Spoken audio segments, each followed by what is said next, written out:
years old. I'm Brickney Copeland, and I am also 32.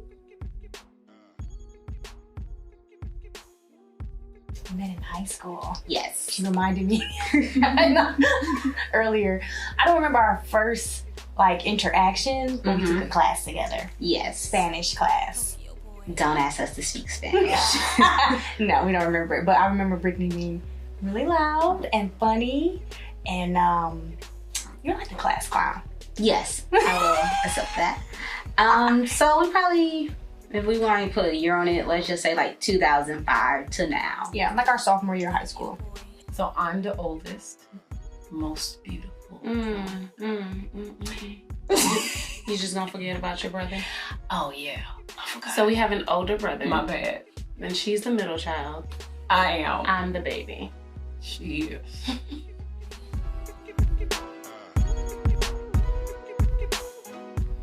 Wow. I'll let you answer that. Right. First. Now, my best relationship with my sister is like now in 2000. Actually, no, that's a lie. I was gonna say. Yeah. It's been a couple of years. We were not the best of friends growing up, but now I can say now. Plenty of beautiful memories. What brought us together? I think motherhood, for one, brought us together, and then just a sense of now knowing each other's strengths, weaknesses, and just her as a person. I love her for who she is. So when I just think about our friendships and like some big moments, I always think about like we have traveled well and nice together. We drove up in the middle of the night to DC to see Obama's second inauguration. We also traveled to visit a friend in St. Kitts, and that was like a nice, luxurious vacation. She traveled to my wedding in Mexico. I will be traveling to her wedding. And we've been to probably some more places in between all that. So it's hard traveling to find together. a travel partner. Yeah. And so like we both are just like about the plan and stick to it. And Monica, despite like how glamorous people see and whatever else, like she knows how to get that together in 20 minutes and is ready to go. So you're not waiting forever for her. And then I would just say that being here in Atlanta, we have really been there for each other during some breakups. So those were nice moments to have someone that you've been knowing since your childhood to lean on. For sure. Motherhood probably brought her onto my side, but I've been wanting to be her friend. But motherhood definitely took that change. I think she realized like she needed me more than she thought she did, especially with having kids. So I think that brought us together. One memory that I have about our friendship that is close to my heart is when I relocated back down to Atlanta. I was living in Milwaukee, where we're from, and I came down and I needed a lot of help. And I guess we were not living in the same city, obviously, so we were kind of disconnected a little bit. But immediately we were reconnected, and she just really had my back. And like I said, she's loud, she can be bold, and so I'm more timid. So we went to different apartments and we were kind of looking at places and trying to get pricing. And you know, she just stuck up for me like a big sister.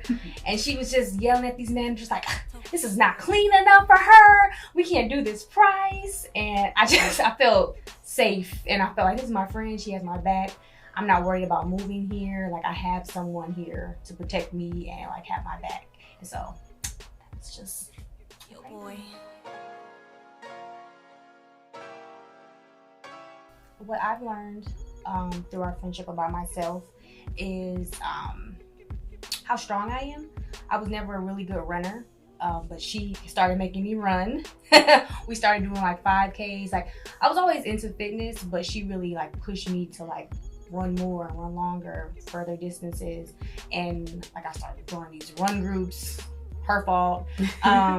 And we started going across the country kind of running, and she just taught me how to like kind of dig deep and like find that inner voice and just keep running. And again, we've done a lot of travel through kind of running and working out. So yeah, I appreciate that. Yeah, we ran in Phoenix. Yep. And you got a medal. I did. We did run in Houston, yeah. Look at us. We be places. Monica is really good at like randomly asking you like really deep questions.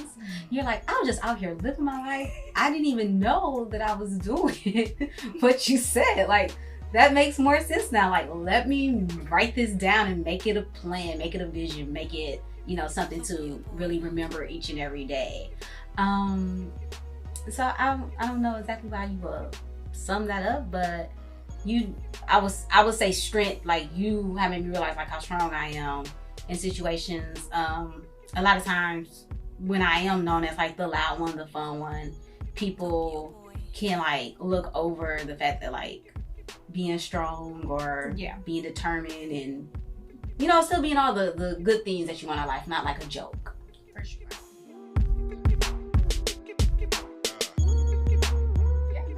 When? All the time. She was very mean. Like, I was. You were very mean for no reason. So I found myself always forgiving her. But I think the last time was the last fight that we had.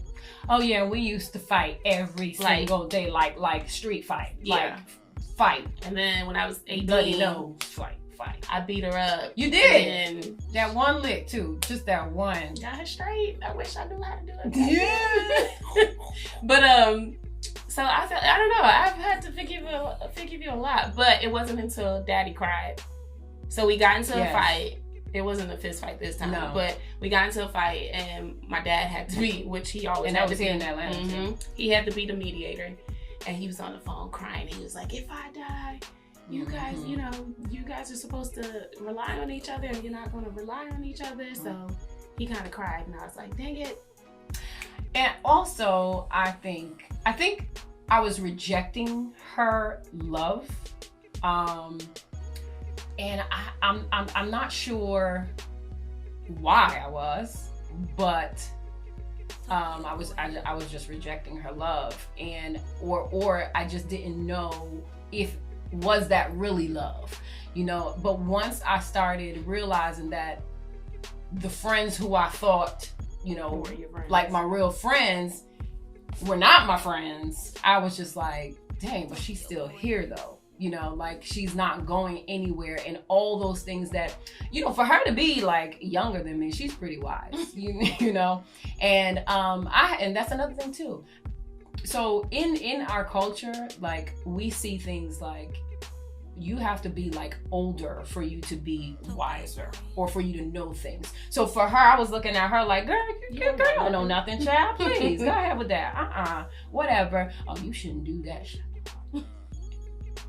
If I were you, I wouldn't do it. So, but it was true. It was true. So when I started realizing that, man, you know, you really do have my back. You really are here for me. I need to switch gears with that, because God forbid something happens where, you know, she's no longer in my life. Like, how would that really play out? And I would just be regretting it all the years of my life. So I had to like say, sis, this is she all you got. If I have forgiven Monica for anything, I have done it silently. There's never been a time where I'm like tired of Monica or anything like that. Monica's a really good listener, so I would say she more so me in terms of being able to like hear someone's other side or why they're doing something, and being able to listen even though she doesn't agree. And I just, you know, working on that, because a lot of times I may not have time for that. Yeah, but I can't think of anything that I have thought about like a really hard moment of forgiveness. Maybe just moments where I take time to reflect on something. Yeah, I agree. When it comes to forgiveness in our friendship, I don't know that there's anything major that we've like had to forgive each other for, but we have had maybe disagreements or don't see things the same, and we've just kind of been able to reflect and like have that conversation and share our thoughts and kind of come to like peace with certain things. So I think that's very important for our friendship. Yeah, a lot of talking. Yeah, from me and listening from her. Just finding good understanding on things. Yeah.